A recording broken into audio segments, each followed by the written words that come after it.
El día de hoy vamos a estudiar el caso de un falsificador de arte que pasó a la historia como, primero, como un artista mediocre, después como un ingenioso criminal, luego como un héroe nacional y al último como un artista muy prestigioso. Es una historia de engaños, mentiras, intrigas y conflictos de intereses que nos hacen cuestionarnos cuántas de las obras de arte que nosotros vemos en los museos famosos son falsas. Hola, yo soy Manuel Arrazábal, cofundador de Canvas Lab, y junto con Nayeli Cabrera les traemos el podcast de arte. Nayeli es una apasionada del arte con estudios de diseño gráfico e historia del arte en Estados Unidos e Italia. Y bueno, yo solo estoy aquí para hacerle preguntas y aprender de este tema tan interesante junto con ustedes. Nosotros creemos que el arte es un reflejo del contexto cultural en el que fue creado. Por eso, de cierta forma, aprender del arte es aprender de la historia del pensamiento humano. Esperamos que lo disfruten.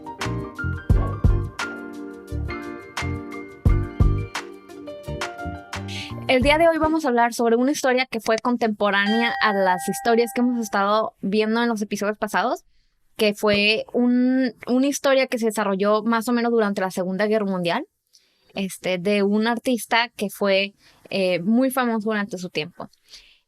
Un anuncio muy rápido es que los materiales de apoyo que normalmente tenemos aquí en el podcast los vamos a estar compartiendo en nuestra plataforma de Facebook. Entonces, si nos siguen en Facebook, buscan Canvas Lab, pueden encontrar prácticamente una presentación de vamos a poner todas las fotos y las imágenes de las que hablemos hoy para que se les haga más fácil seguirnos por ahí. Ahora, vamos a hablar sobre un artista que también fue un gran estafador, que su nombre era Van Meegeren. Van Meegeren era una persona muy famosa de su tiempo, es una de las personas que ha pasado a la historia como un estafador muy, muy famoso. Pero él era un artista, o sea, ¿era conocido como artista o solo era conocido como estafador? Es mi primera pregunta, que no sé si ya le ibas a responder, pero... Él fue un artista, hacía sus obras personales, pero fue más conocido por ser un estafador. ¿Sí? O sea, su negocio, como que me imagino que era un artista bien talentoso y dijo como que, oye, pues mis obras no se venden, mejor déjame hago unas copias. Vamos a hablar un poquito sobre su historia, más o menos eso es lo que pasó. ¿Sí? Ok, estoy adelantando. Es un TLDR. Sí. Bueno, pues prácticamente este señor fue un holandés, ¿sí? Nacido durante el siglo XIX y estaba muy inspirado en el arte. A él le gustaba mucho el arte de los old masters, de los viejos maestros, los grandes maestros, y él estaba particularmente obsesionado con Vermeer. Eso te iba a preguntar. Vermeer también era holandés, ¿no? Sí. Y él fue, hace poquito me dijiste, él fue el último de los grandes maestros, ¿no? Considerados. ¿Quién se considera el último? Ah, ok. Por eso Nayeli es la que sabe y no yo. Pero, por ejemplo, ¿cómo describirías o cómo le dirías a alguien que no sabe quién es Vermeer, cómo le explicarías quién fue? Pues es uno, yo, en mi opinión, uno de los mejores pintores, ¿no? Yo pienso que tal vez, o sea, si a mí me preguntaras así como que mi reacción rápida es, los dos mejores son Vermeer y Da Vinci. O sea, técnicamente, yo pienso. Vermeer, o sea, incluso a mí me gusta más Vermeer. Se me hace más, o sea, varias de sus pinturas parecen fotografías. O sea, la forma en la que refleja la luz está increíble, ¿no? O sea, tú puedes ver los gradientes, los diferentes tonos de luz y o sea, es impresionante la capacidad que tenía este señor para, en especial para pintar los reflejos, ¿no? Todo lo demás lo hacía perfecto, ¿no? La proporción, todo era, pues es como una fotografía, ¿no? Incluso mejor que algunas fotografías. Y la verdad es que Vermeer es muy famoso por sus colores que utilizaba, por sus iluminaciones, por sus composiciones. Es uno de los mejores artistas que han existido en el mundo, ¿sí? Y este señor, Van Meegeren, estaba muy inspirado en Vermeer. Era como que su ídolo, ¿sí? Y él trató, digamos, él tenía un poquito esta corriente de pensamiento, como hemos visto en los episodios pasados, de que el arte clásico, el arte académico, era superior a las corrientes de arte moderno. Entonces, él era, por ejemplo, uno de los que estaba de acuerdo con llamar al arte moderno arte degenerado. Sí, él tenía un rechazo contra el arte moderno y apreciaba muchísimo el arte clásico. O sea, él, o sea, no, o sea, yo entiendo que digas era superior técnicamente, ¿no? Era superior en cuanto a, es más difícil de ejecutar el arte clásico, pero entonces él sí, digamos, compartía literalmente la opinión de Hitler en este aspecto. O sea, como Sí. que ni siquiera es de que no está tan padre el arte moderno. Él decía, es basura. Yo creo que más que nada era porque él mismo trataba de hacer digamos, trató de experimentar un tiempo con el arte clásico. Los que nos lleva a hablar un poquito sobre su trabajo original, su arte de trabajo original, ¿sí? Él, como te mencioné, estaba muy inspirado en los Old Masters, estaba muy inspirado en el arte clásico, en prácticamente la época que él consideraba donde el mejor arte del mundo se produjo, fue lo que se considera como que la edad dorada o la época dorada del arte Dutch, del arte holandés. Y esto fue más o menos durante el siglo XVII. Entonces, fue durante el tiempo de Vermeer, durante el tiempo de muchos otros artistas que pintaban como dice, escenas de still life, Naturaleza muerta. naturaleza muerta, así, y como que interiores de casas, y como que muy exquisitos, ¿sí? Oye, Rembrandt también era holandés, o era francés. Porque tiene un apellido de Rembrandt van Rijn, ¿no? Y ese apellido a mí me suena muy holandés. Sí se me figura que es holandés, no estoy segura, pero sí se me figura como que de esas tierras, Países Bajos. Ah, y es de esas, o sea, es de Ese eso. Ajá, ok. Un poquito antes fue Rembrandt, pero sí. Bueno, prácticamente este fue como que el periodo del arte que este señor Van Meegeren de verdad apreciaba y quería parecerse a él. Muchas de sus pinturas de este periodo, cuando él se entrenó, trataba como que replicar sus estilos, trataba de informarse lo más que pudiera de cómo estas personas creaban su trabajo, de cómo pintar, digamos, cosas de su tiempo, pero con un estilo de algo que había pasado en el siglo XVII, ¿sí? Entonces, 2 siglos antes de él, ¿sí? O sea, como si Rembrandt o Vermeer pintaran gente vestida como se visten actualmente, básicamente, ¿no? Eso es lo que él trataba de hacer.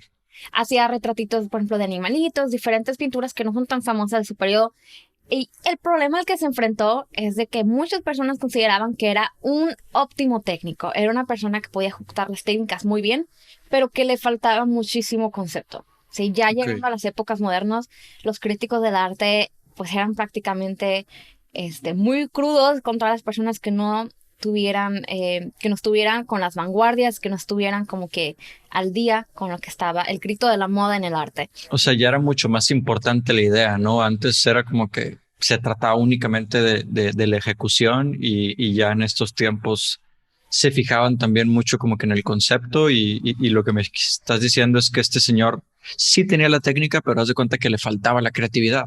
Sí, muchos críticos, por ejemplo, en 1928, uno de los críticos definió que su arte tenía muchísimas virtudes, excepto originalidad. Ya tenemos muchas copias de los grandes maestros, ¿para qué queremos más? Así como que su trabajo fue tachado de técnico, porque los críticos de ese momento, por ejemplo, estaban interesados en el cubismo, en el expresionismo, en otras corrientes un poco más modernas, ¿sí? Y los críticos, en el mundo de los críticos, era como que una opinión unida, o me imagino que también había como que críticos que, o sea, de los dos lados, ¿no? Críticos que como que se querían muy románticos, que se querían apegar a únicamente la técnica, es lo único que importa, y críticos que sí tomaban mucho en cuenta el concepto. ¿O tú dirías que en general los críticos ya estaban casi todos moviéndose hacia valorar mucho el concepto? Creo que esa pregunta creo que es un poco complicada porque depende mucho del lugar. Sí, a veces, por ejemplo, tú te haces tu clica de críticos y tú crees una cosa y en otro lugar creen diferentes. Lo que se sabe es de que los críticos, especialmente en Holanda, de este periodo que le tocaron a Van Meegeren, lo rechazaron totalmente. Decían. ¿Y no había alguna publicación, alguna revista, algún periódico? Digo, ni siquiera sé si ya se había inventado la imprenta en ese entonces, ¿no? Pero no había una autoridad internacional, tal vez, o sea, sí, algún tipo de think tank, como le llaman, así como que influencer. Habían diferentes, digamos, academias reconocidas como que prestigiosas, y sí había como que un poco este contraste. Estaba por un lado la Academia de Viena, de la que Hitler fue rechazado, donde eran como que muy clásicos, muy tradicionales, y habían otras, digamos, otras escuelas como que un poco más modernas. Estaba, por ejemplo, Bauhaus, estaban... el puente se llamaba, no recuerdo cómo se llama la traducción en alemán, que era esta escuela del puente, que se llamaba, que era prácticamente para todos los expresionistas de los que hablamos en algunos episodios pasados. Sí, había diferentes opiniones divididas, ¿sí? Pero los críticos que le tocaron a Van Meegeren eran personas que de plano no, o sea, súper clásicas, digo, más bien súper modernas, ¿no? Súper modernas, vanguardistas, ellos no estaban interesados en su trabajo. ¿sí? Ok.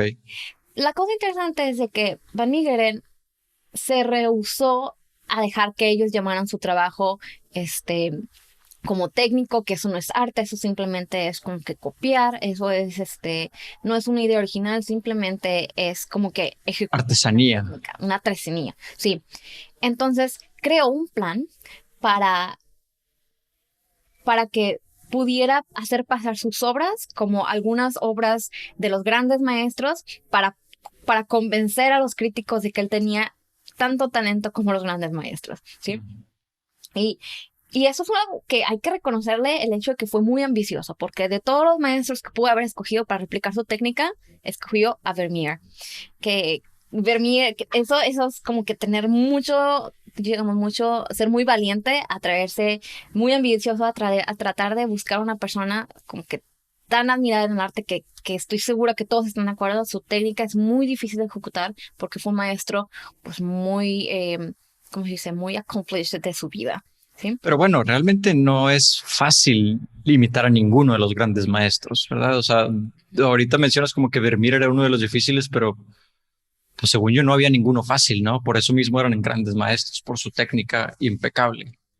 Sí, pero bueno, creo que más que nada en mi opinión, si vas a imitar a todos, pues imita a alguien como, no sé, Botticelli o alguien, no sé, como que más cuando estaba empezando el arte académico, cuando todavía Más medieval, ¿no? mejorando su técnica, sí, pero ya como que tratar de imitar a Vermeer es como que le estás apuntando bien alto, hay que reconocerlo, ¿sí? Sí, sí, sí. Entonces, ¿cuál fue el plan que tenía Van Meegeren? Se sabe que por ese tiempo, una de las cosas que lo impulsó para que pudiera empezar con sus falsificaciones del arte fue que se divorció y de alguna manera esto lo hizo que estuviera tratando como que buscar otras entradas digamos, otras entradas económicas, ¿sí? Porque me imagino que su esposa era de dinero y al divorciarse dejó de tener ese dinero. No estoy segura de eso. Ok. Pero se sabe que esta fue una de las grandes motivaciones. No sé si a lo mejor tenía que pagarle a su esposa por sus Sí, niños también puede ser eso, que tuvo que o quería- dividir su ingreso. Sí, y lo que él comenzó a hacer es que comenzó, primero que nada, se informó en todas las técnicas que utilizaban los grandes maestros, para hacer sus pinturas. Se construyó sus propios pinceles, estudió cuáles pigmentos, en el caso de Vermeer, hacían, se sabe, por ejemplo, que Vermeer y muchos de los maestros antiguos creaban sus propios pigmentos. O sea, ellos Ujú. tenían la piedra, literalmente la molían. Si depende si usaban la témpera, la usaban con huevos. Si usaban ¿cómo se llama? Óleo, lo usaban con diferentes aceites. Entonces, ellos prácticamente mezclaban sus propias pinturas y con eso hacían pues sus obras de trabajo, ¿sí? Eso era parte de lo difícil de ser uno de los grandes maestros, ¿no? No es solamente la técnica manual, sino el conocimiento para lograr los colores y que se mantuvieran, me imagino, ¿no? Porque también, pues me imagino que a veces tú puedes generar un pigmento que se va a ver bien por una semana, pero luego se oxida o se deteriora de alguna otra forma y pues hace un color bien feo, algo así raro, ¿no? Sí, y una de las cosas también que en mi opinión es muy difícil de replicar es cuando, ¿sabes? La pintura está vieja y de repente como que se empieza a agrietar Ujú. y como que de repente en las obras, por ejemplo, de los grandes maestros que tenemos hoy, se ve que seguido las tienen que estar reparando porque las grietas como que de repente empiezan a deformar las pinturas. Entonces, si tú quisieras hacer una réplica de una pintura que parezca vieja, tienes que incluir esas grietas, tienes que parecer que tu material como que ya se envejeció de alguna manera. Y sabe que él utilizó un químico que se llama fenolformaldehído. Sí, lo busqué en internet y todo. Es prácticamente un tipo de resina Ajá. que él le aplicaba a sus pinturas cuando las terminaba y después las horneaba como si fuera un pastel. Ya, para que se contrayera un poco. O sea, él intencionalmente quería que desde el principio se vieran agrietadas. Sí, Se me hace raro porque, o sea, ok, entiendo que quieras imitar a los grandes maestros, pero no se tienen que agrietar tus pinturas para que parezcan una pintura de grandes maestros, ¿no? Bueno, sí, si quieres una falsificación, ahí sí te la creo, porque pues no te la van a creer de que, ah, chinga, pues Da Vinci se murió hace 500 años, ¿cómo es que esta pintura está sí. perfecta? Es Ahí sí te la creo. exactamente lo que él estaba como que bajo el agua tratando de explorar. Pues, ¿Sí? qué persona tan habilidosa, ¿eh? Y luego, por ejemplo, se sabe que agarraba sus pinturas, y para producir más este tipo de grietas, las doblaba, les pasaba como que un rodillo por abajo y las pasaba a las pinturas para que se doblaran un Que se poquito. craquearon un poco, ¿no? Sí. Ok. Entonces, él pasó varios años perfeccionando esta técnica para que sus pinturas parecieran que fueron hechas por los grandes maestros, que es una cosa, en mi opinión, súper increíble, ¿sí? Sí, pues qué Y interesante. Y sí lo lograba, me imagino. una de las cosas importantes, como que, en mi opinión, allí fue cuando surgió toda esta idea y como que se le dio la oportunidad para empezar sus falsificaciones, fue que hubo un crítico, un historiador de arte, perdón, que se llamaba Abraham Bredius. Abraham Bredius era un historiador que se especializaba en el estudio de Vermeer. Entonces, él proponía esta teoría de que Vermeer estudió en Italia.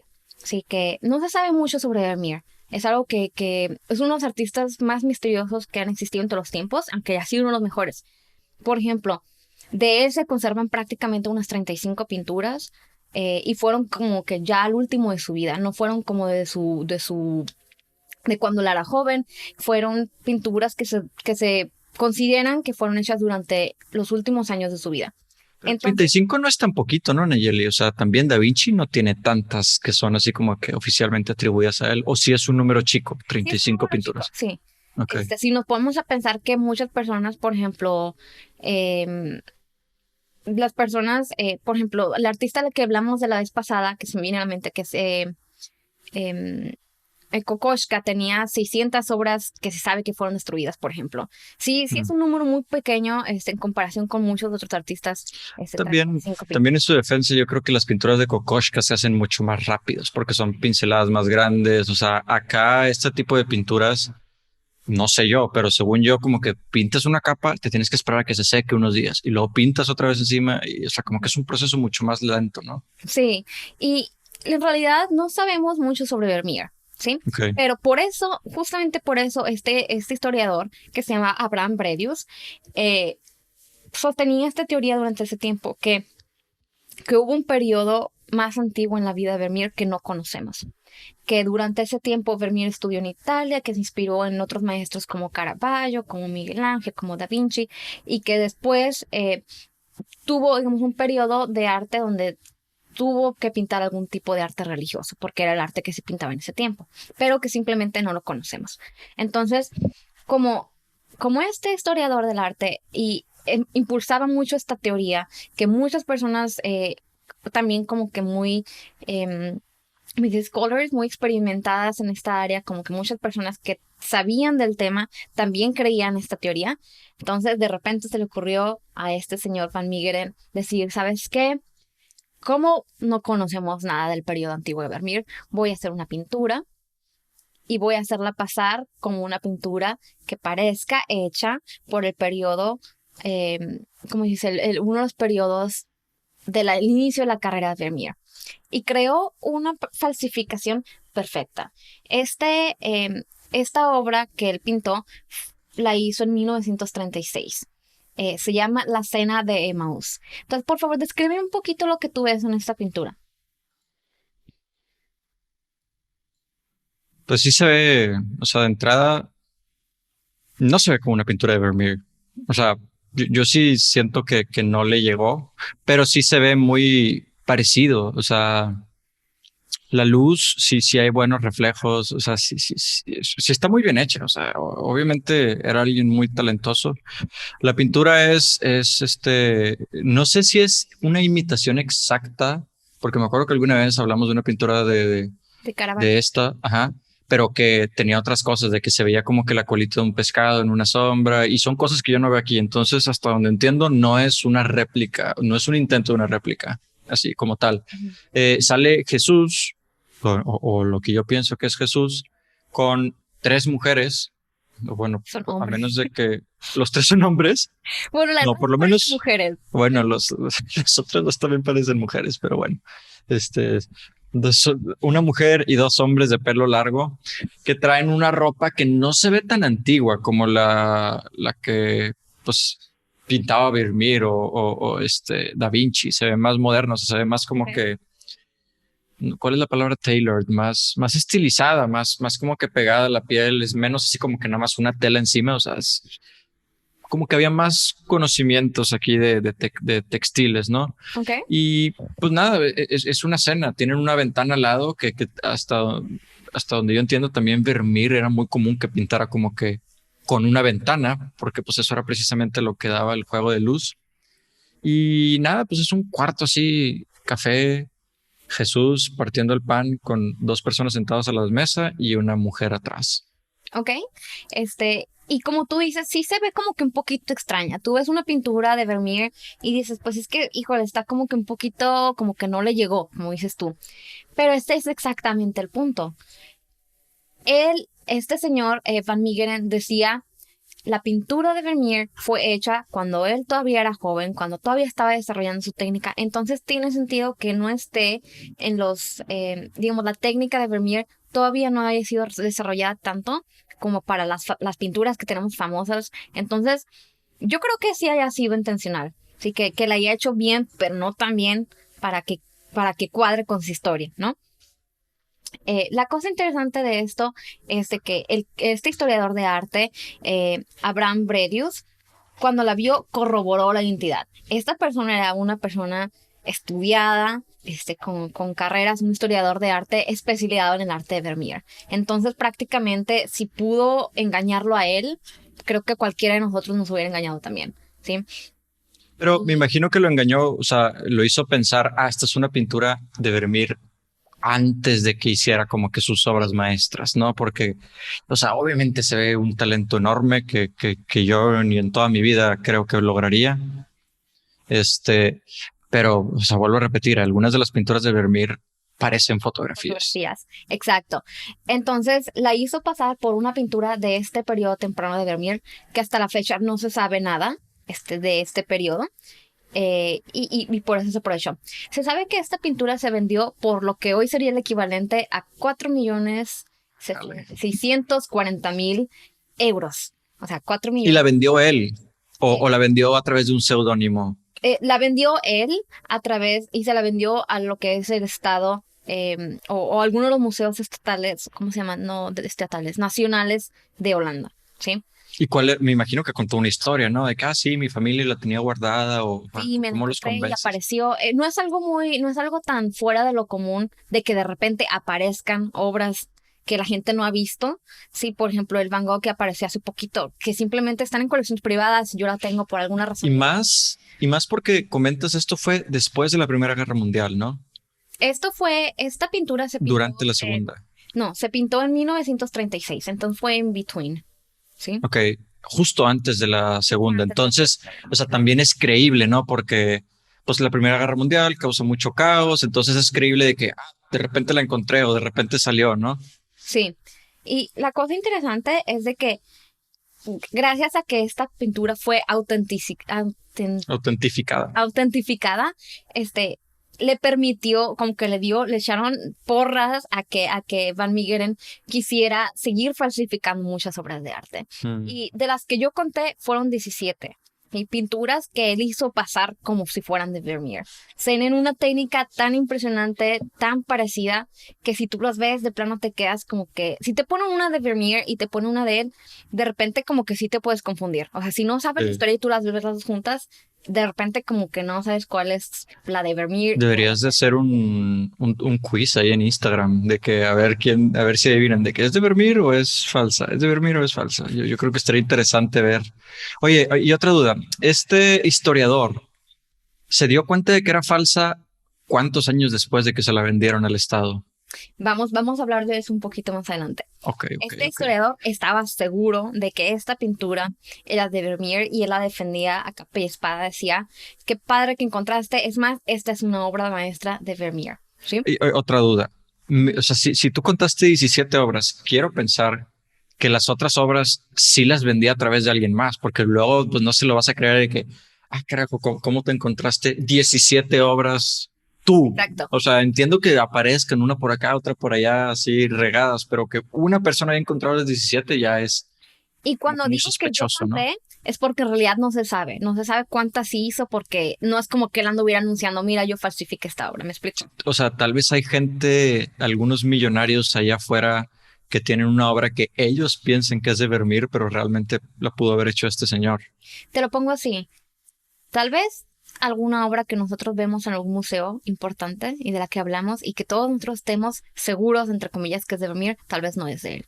Tal vez. Pues es como el caso de Salvator Mundi, ¿no? Que es, no sé si sigue siendo, pero creo o era o es la pintura más cara de la historia por 450 millones de dólares, pero hay un drama que creo que el dueño es un príncipe de Arabia Saudita o algo así y no quiere prestarla como para que le hagan estudios, ¿no? Porque, y digo, lo entiendo, o sea, ya la compraste y dices, chinga, ya la compré, güey, y qué tal si comprueban que no es, o sea, pues mi inversión se va al carajo, pues ya valía 450 millones de dólares y de repente vale $2,000 o $5,000, algo así, ¿no? Entonces, bueno, para ver qué tan buen trabajo hacía esto, voy a hacer lo que tú dices. Este miércoles voy a publicar en el Instagram de Canvas Lab, que es canvas.lab, voy a publicar una trivia para ver cuántos de nosotros podemos reconocer las pinturas originales de Vermeer y cuáles eran de Van Meegeren. Y no se agüiten, la neta, yo también me confundo, la neta, a mí también se me hace muy difícil saber cuál es cuál, pero es tan interesante saber si la tiramos. Y si les gusta ese tipo de juegos, también Nayeli seguido publica trivias. E incluso yo me equivoco, yo que estoy aquí en el podcast con ella, a veces respondo las preguntas y las respondo mal, y eso que son de un tema que hablamos hace unos días. Entonces, no se sientan mal. Ok. Bueno, entonces esto es lo que pasó con este señor Van Meegeren, que de repente, de la nada, empezó como que a encontrar diferentes maneras de encontrar pinturas de Vermeer que en realidad eran falsificadas por él, y se calcula que digamos, con lo que los pudo vender, se adquirió una riqueza de $30 millones, de lo que hoy sería $30 millones. O sea, es una cantidad inmensa de dinero para él y su familia que de la nada pudieron como que poderse hacer ricos por el trabajo que él hacía. ¿Tenía familia? ¿Tenía hijos? Porque dijiste que se divorció. Ah, pero sí Y se tenía volvió hijos. a casar, tenía otra esposa que yo sepa tuvo otro hijo, otros 2 hijos. Sí. Ok. Bueno, ahora, lo que pasó y donde se empieza a poner interesante fue cuando empezó la Segunda Guerra Mundial y llegaron los nazis. ¿Sí? Como hemos hablado en diferentes episodios pasados, durante la Segunda Guerra Mundial hubo un conflicto exageradamente importante que involucraba el arte, porque muchos de los oficiales nazis estaban muy interesados en adquirir piezas de arte clásico de los grandes maestros para sus colecciones personales. Durante este tiempo, muchas de las colecciones, muchas de las falsificaciones que Van Meegeren hacía de Vermeer fueron robadas o fueron como que cambiadas de propietarios para protegerlas de robo, etc. Y la cosa interesante es de que a este punto sí había personas que tenían sospechas de que no fueron originales. Sí, que de repente se les empezaba a hacer raro de que, oye, pues como que hay muchas, ¿no? O sea, como que de repente no había nada, de repente ahí empiezan a haber más. Pero la cosa interesante es de que como no habían muchas obras originales que estaban ya comprobadas y aceptadas comúnmente que fueran de Vermeer, no tenían nada con qué compararlas. Entonces la gente de ese tiempo, durante la Segunda Guerra Mundial, pues no podían en realidad saber si una obra sí era de Vermeer o no, porque pues no estaba como que tan difundido, no todos podían viajar a otros países a ver las obras originales, ¿sí? Y obviamente no había Google ni nada así como para verla realmente. Y tampoco había, bueno, no sé si en ese momento ya había imprentas, pero si sí había imprentas, no eran a color y no tenían buena resolución. Entonces, pues tenías que creértela, ¿no? O sea, tú tenías que decidir si le crees o no. Exacto.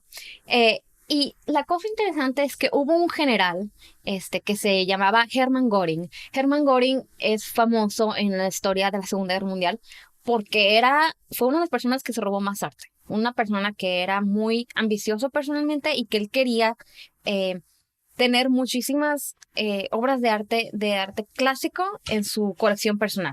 Bueno, era famoso por sus logros políticos y porque era una de las personas más cercanas a Hitler y porque él fue el que creó la Gestapo y varias cosas. Y aparte, se robó muchas obras de arte, ¿no? Sí.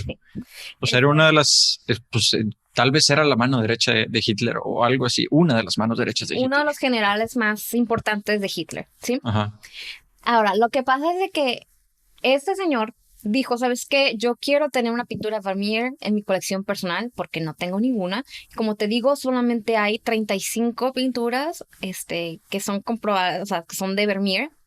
Entonces, tener un Vermeer creo que hasta la fecha sigue siendo pues un lujo muy grande porque siendo que hay tan poquitas, pues todo el mundo quiere tenerlas, ¿sí? claro.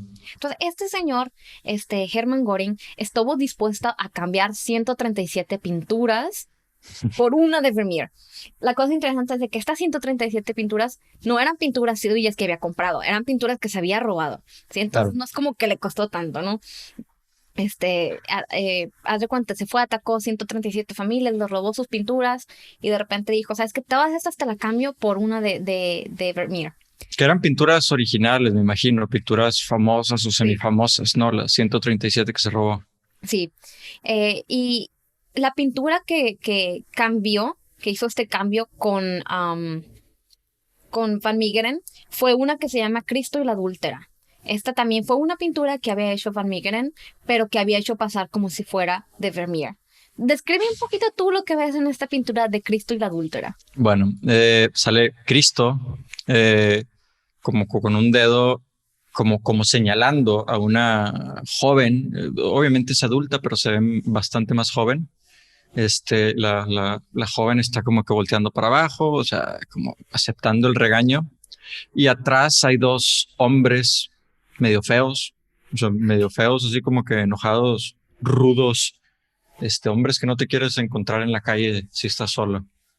Eh, y pues nada, la pintura otra vez, o sea, tiene muy buena técnica, está muy bien pintada, pero pues repito, no, yo no la veo al nivel de las de Vermeer hacia adelante, ¿no? Me imagino que otra vez aquí la historia era que era de las primeras pinturas de Vermeer, Sí. ¿no? Como que cuando era joven, porque no están al nivel, pero repito, no quiero hacerlos pensar que es una mala pintura, o sea, tiene una técnica increíble que, pues no sé, muy poca gente hoy en día yo creo que puede ejecutar algo así. ¿Ok? Y todas las pinturas que que Van Meegeren falsificó tenían esta historia, ¿sí? Es que era de Vermeer cuando era joven, entonces pues no están tan padres, ¿sí? Pero yo sigo teniendo la duda. No sé si sabes la respuesta, pero tiene que él haber tenido una red de gente que de repente decía, ah, mira, apareció esta pintura. O sea, yo no me la creería, sería como que muy obvio de que, ¿por qué tú de repente te estás encontrando una vez al año o una vez cada 3 meses sales con una nueva, güey? No estoy segura qué es lo que pasó, ¿sí?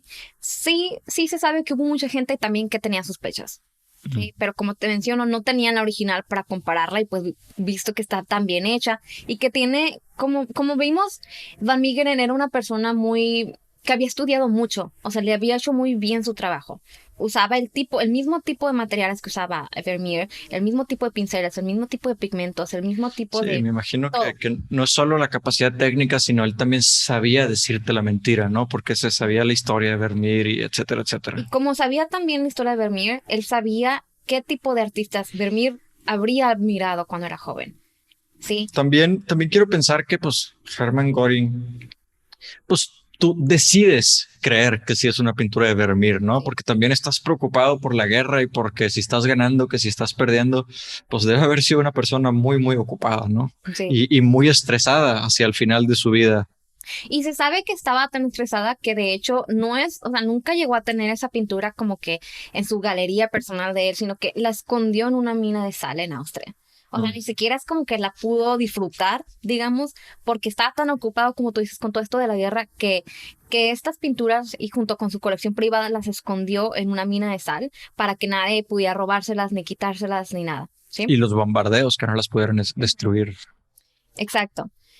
Y, y bueno, esto fue hasta aquí, este punto es, podríamos decir, ¿sabes qué? Van Meegeren ya la hizo, ya tiene 30 millones de dólares en su casa para él solo. Qué padre, ¿no? Pero la historia no termina ahí. Lo que pasó después fue que se acabó la Segunda Guerra Mundial. Empezó a sacar canciones de Beethoven o algo así, ok. Como nosotros sabemos, cuando los nazis fueron derrotados, Derrotados.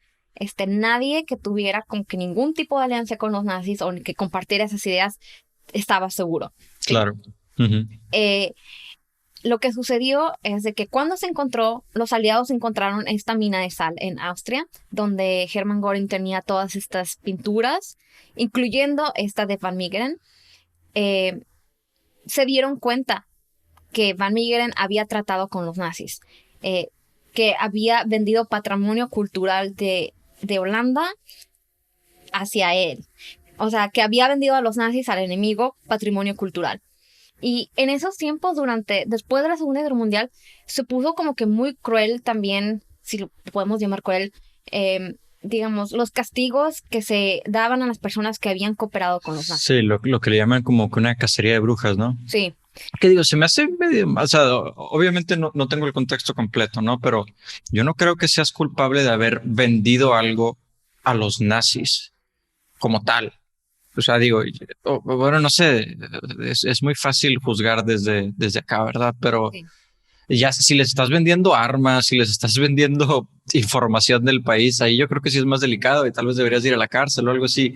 Pero si les vendiste una obra que en teoría, entre comillas, era de tu propiedad privada, pues estás en todo tu derecho a vendérsela a quien la quiera comprar, ¿no? Pues mira, te voy a decir lo que yo pienso que es lo que se ve mal, ¿sí? Creo que es de conocimiento público que los nazis se roban el arte. Entonces, Sí. todas estas obras que Göring le cambió a Van Meegeren, se sabe que eran robadas. Bueno, Y esa Van Meegeren parte sí. las aceptó sabiendo que eran robadas. Ahí sí estoy de acuerdo que pues está medio mal. Bueno, no medio mal, está completamente mal. Y en esos tiempos, sabes, como la Segunda Guerra Mundial fue una guerra un evento como que tan crudo, la gente, digamos, quería justicia y quería venganza y quería todo demás. Pero mira, otra vez, o sea, por ejemplo, ¿qué pasa si tú, no sé, por ejemplo, Duarte, el político aquí de México que pues usted sabe que hizo atrocidades y que se hizo supermillonario? Creo que es un exgobernador, creo que de Veracruz, y es el que luego salió el escándalo de que vendía tratamientos de quimioterapia, pero que realmente eran pura agua pintada a los niños con cáncer y pues muchísimas cosas, ¿no? Y que impresionantemente está libre hoy en día. Si ese señor va a tu restaurante, ¿le vas a negar el servicio? Aunque tú sabes que pues, su dinero es robado o es mal habido. O sea, tú como restaurantero estás mal por venderle comida. Pues no sé, ¿verdad? O sea, es complicado. Sí, es una cuestión de ética, pues sí, muy complicada, como mencionas.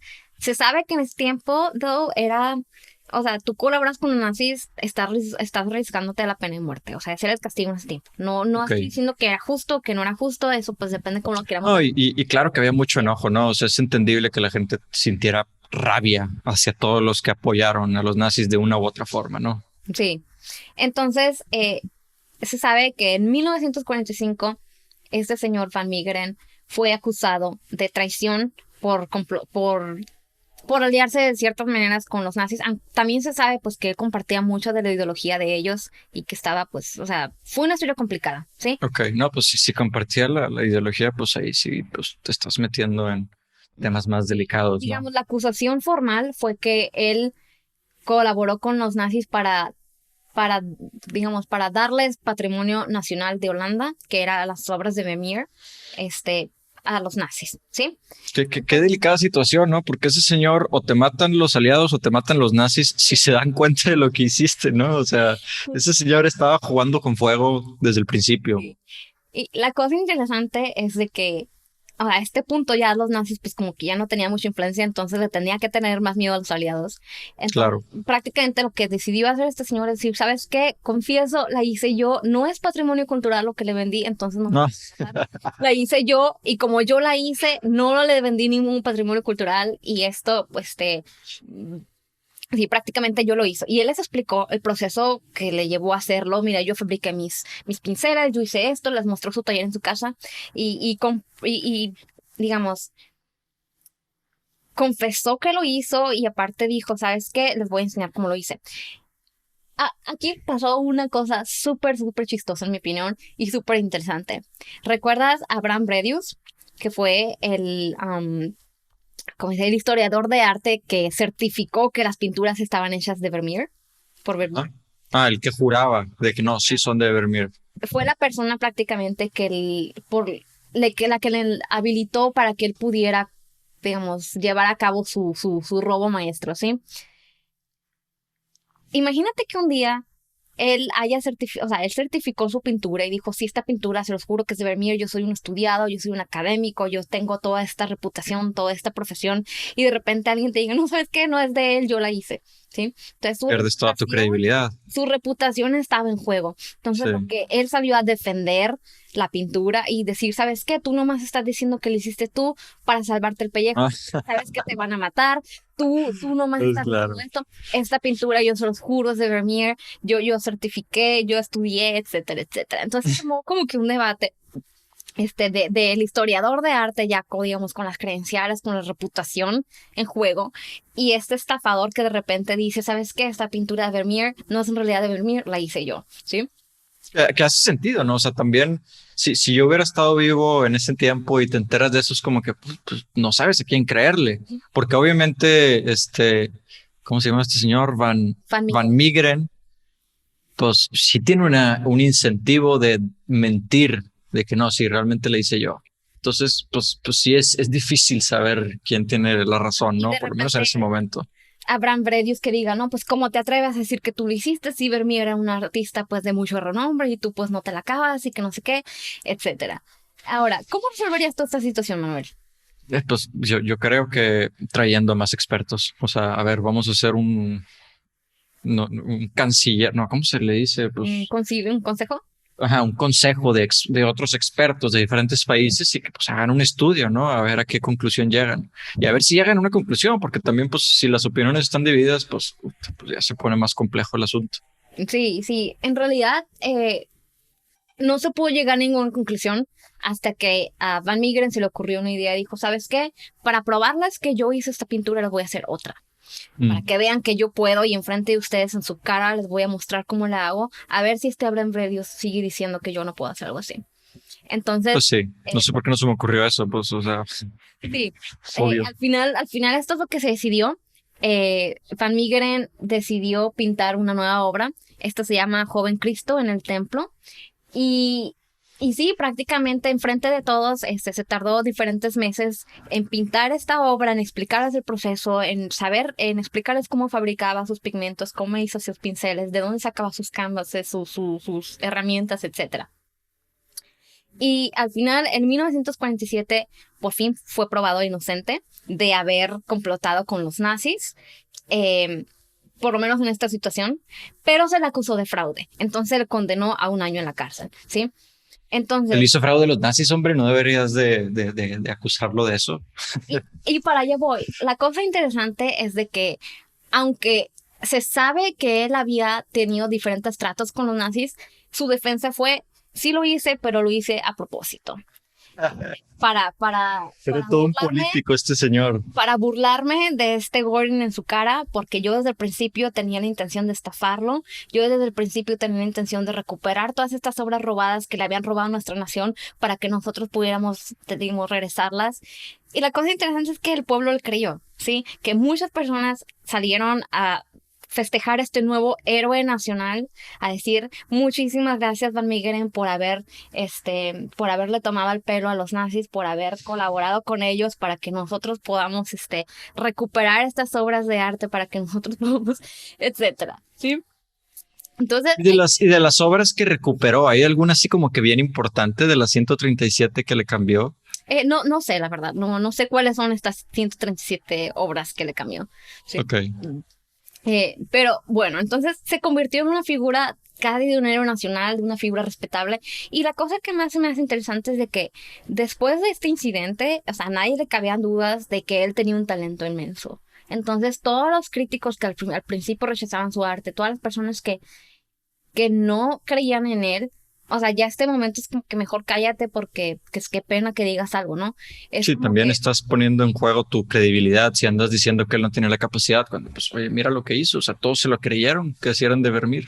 y se sabe que después de esto, bueno, poco después de esto, él falleció. Sí, este artista, pues con causas naturales, tuvo un infarto y falleció, pero sus obras siguieron creciendo en valor y siguieron creciéndose en precio, que su propio hijo falsificó varias de sus obras para decir, mira, mi padre. Estaba en la sangre, la falsificación. Como que el falsificador lo falsificaron al mismo, ¿sí? Lo que nos lleva a pensar, o sea, el hecho de que, de que él se haya hecho pasar por Vermeer fue prácticamente la cosa que llevó su carrera al éxito, ¿sí? Porque si las personas estuvieron dispuestas a creer que una pintura de él estaba hecho por Vermeer, significa que el talento y la habilidad que tenía literalmente deja con la boca cerrada a todos los críticos que habían hablado en su contra al principio de su carrera, ¿sí? Y eso es algo que a mí personalmente me hace reflexionar mucho en diferentes temas. Por ejemplo, ¿cuál es el valor de las obras de Van Meegeren? Por ejemplo, si se hubiera creído que una obra es de Vermeer, ¿por qué se evalúa más? Y si después se descubre que es de Van Meegeren, ya no se evalúa tanto, por lo menos en cantidad monetaria. ¿Por qué crees que sucede esto? Porque mucho del arte es pretencioso. Yo creo que mucho del arte es el estatus, ¿no? Es ese juego de yo tengo algo que es valioso, entre comillas. Y realmente no, lo que importa no es el objeto, lo que importa es la historia. O sea, el valor realmente del arte, pues está más que nada en la historia, porque más bien está casi todo en la historia, porque, o sea, tú puedes comprar una reproducción de Salvator Mundi en Canvas Lab o sea, pixel por pixel es prácticamente lo mismo que la pintura original, pero pues obviamente pues te cuesta infinitamente menos, ¿no? ¿Por qué? Porque no tiene la historia, no puedes contarle la historia a tus amigos de yo tengo una pintura original de Van Gogh, digo, de Da Vinci. Da Vinci. Sí, ¿sabes qué es lo que yo creo?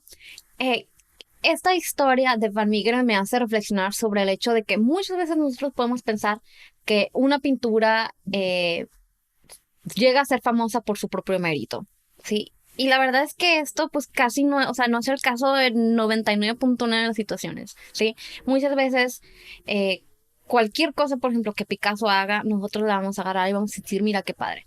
La gente en general, ¿no?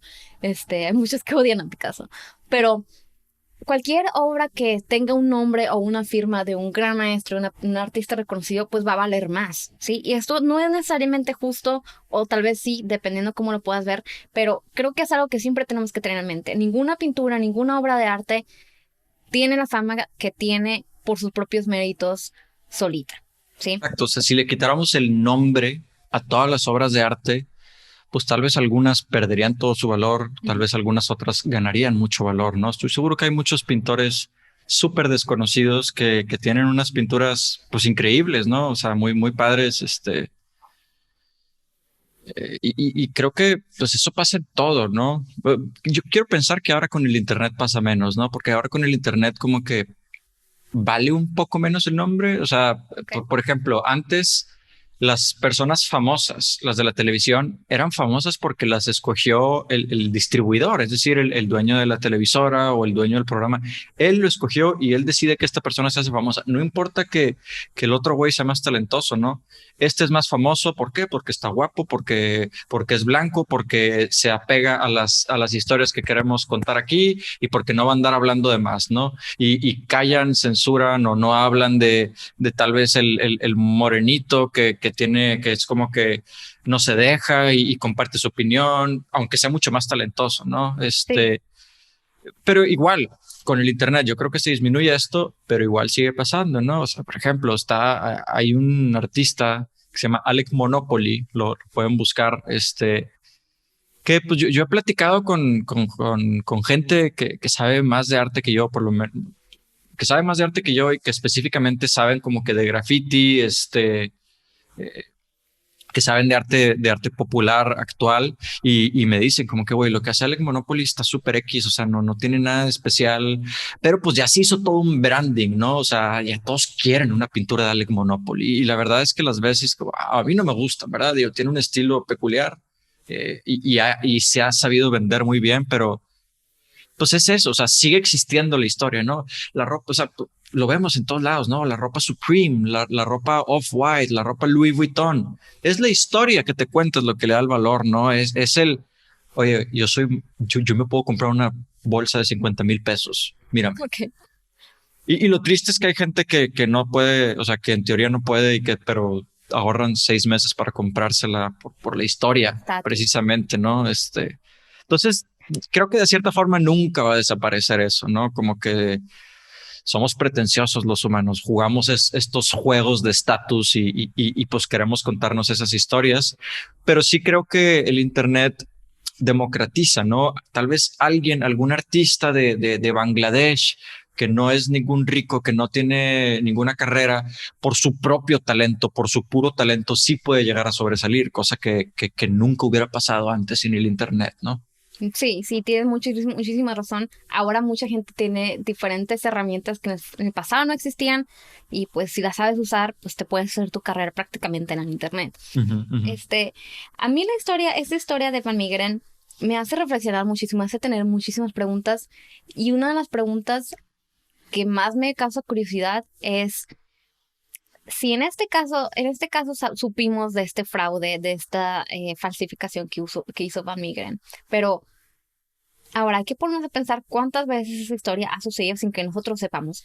Cuántas de las pinturas que nosotros tenemos en los museos que admiramos, que a lo mejor yo pienso, no sé, esto es un Monet, esto es no sé, un Da Vinci, esto es un Botticelli. ¿Cuántas de estas pinturas a lo mejor de repente alguien como que nomás se las inventó, replicó el estilo y nosotros estamos viendo? O sea, creo que nadie te podría dar un número de cuánto es el estimado de esto, pero es un tema que en realidad es muy, muy interesante. Sí, seguro pasa y nunca va a salir a la luz, yo creo, en la mayoría de los casos, porque no está en el interés del dueño comprobar que su pintura es falsa, ¿no? Obviamente no lo quieres comprobar, ¿no? Si tú la compraste y todos creen que es de Vermeer, pues nada más ponla ahí, que no la vean desde tan cerca, que no la estudien tanto y que todos piensen que es de Vermeer. Todos felices, ¿no? Sí, entonces, pues ya lo saben, esta es la historia de este artista Van Meegeren que vivió el siglo pasado, que vivió durante la Segunda Guerra Mundial, que falsificaba pinturas tan buenas con una intención de alzar su reputación. Pues al final el señor se salió con la suya, de cierta manera, y pues esta es la historia. Entonces, me gustaría saber qué es lo que piensan ustedes de sus pinturas. ¿Creen que de verdad sí tenía talento, así mucho talento, tanto como Vermeer? ¿Creen que en realidad hay muchas personas que hayan hecho este tipo de falsificaciones o creen que la gente en realidad no se atreve o no les alcanza el talento para hacer tantas? Me gustaría escuchar un poco de los comentarios que tenemos, y no sé si quieres agregar algo más, Manuel. No, pues digo, a mí también me deja pensando mucho esto, ¿no? Y esto es algo que pues pasa también creo que en la música, ¿no? Hay un término que le llaman ghostwriter, que es como que alguien hace canciones, pero las publicas a tu nombre, ¿no? Por ejemplo, algún raperillo no tan famoso hace una canción y se la vende a Drake, que es un rapero súper famoso, y pues ya Drake saca una canción, ¿no? Creo que precisamente a Drake lo acusan de eso. Sí. No sé si sea verdad, no sé si sea mentira, pero estoy seguro que hay muchos casos en los que pues músicos sacan canciones a su nombre que según esto ellos produjeron y compusieron, pero pues realmente no, se la compraron a alguien más. Y sabes que está interesante. Si alguien supiera de una pintura que ellos creen o que han estudiado, que sepan que ha estado cuestionada su autenticidad, estaría padre que nos escribieran en los comentarios para que pudiéramos ver también alguno de estos escándalos que han existido también en el mundo del arte. Sí, estaría interesante encontrar como que la historia, no solo porque, pues, por ejemplo, la de Salvator Mundi se cree que puede ser falsa, ¿no? Pero pues no lo tenemos comprobado, no tenemos una historia así tan clara como la de Van Meegeren y estaría interesante encontrar más de esas historias. Entonces, pues no se olviden de seguirnos en nuestras redes sociales. En Facebook vamos a estar poniendo los materiales de apoyo para que puedan ustedes mirar las imágenes de las que hablamos hoy. En Instagram vamos a estar haciendo la trivia este próximo miércoles para que ustedes puedan también opinar cuáles creen que pinturas sí son de Van Meegeren y cuáles son de Vermeer. Y pues muchas gracias a todos los que nos escucharon hasta aquí. Nos vemos. Y en Spotify pueden escuchar el podcast porque sabemos que muchos de ustedes consumen este contenido en YouTube y en Facebook, pero pues también si lo quieren consumir mientras van manejando, mientras están haciendo otra cosa, nos pueden seguir en Spotify. Todos los capítulos los subimos completos ahí o en prácticamente cualquier plataforma de podcast, ¿no? También la de Apple, también en Stitcher y pues hay muchas otras más que yo no conozco, pero prácticamente en todas las plataformas populares de podcast pueden encontrar estos capítulos completos. Pues muchas gracias a todos los que nos escucharon hasta aquí. Nos vemos en el próximo episodio.